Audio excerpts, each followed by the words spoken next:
Tell us how difficult it was to get any soldiers from the IDF, the Israeli Defense Force, to talk about Gaza.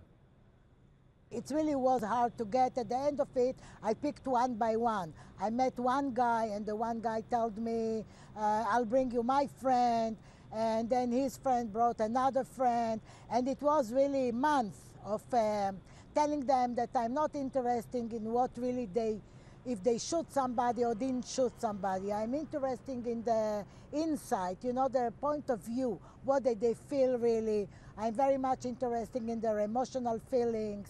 So that's how I persuaded them. I really didn't threaten them.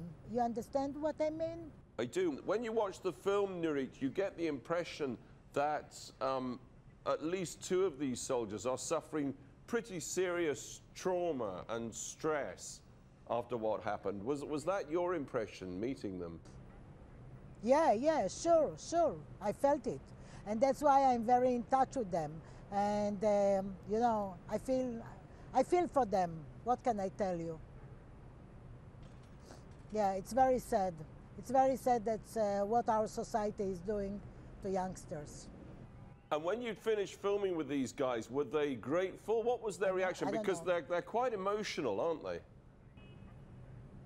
They are very upset, but what can they do? You know, usually soldiers, it takes them 2 or 3 years, like to get the post-trauma, to understand what they really felt like, what they did. And here it's only 3 or 4 months after they finished the army. So it's not very long time, it's 2 years. So how did you get their confidence? And that's why I got mad. I don't know, maybe I'm a nice person, I don't know. I mean, in a way, you know, they believed in me.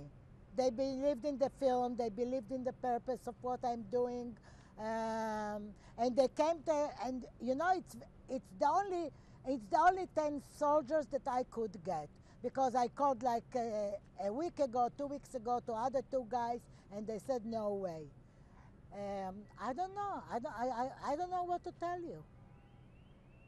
I think at least a couple of them would need some kind of counseling or help. Were they getting help? No, they don't get, and I'm not in a position to tell them, you know. It depends. If I'll meet somebody later on, maybe I can ask him, because I did it in my other films.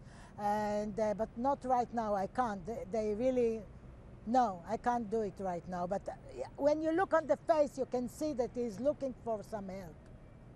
We came, we spoke, bye-bye, that's it. Most of them told me later on that thank you so much. We didn't tell anyone what we did there, so thank you very much. So, and I suppose the obvious question to ask you, Nurit, as well, will your film be shown in Israel? I hope so. Right now I don't have any broadcaster. I don't know, I hope so. I really hope so. I would imagine they'd be very interested. Yeah. People in Israel, they don't like to see themselves in the mirror. And this film shows them in the mirror?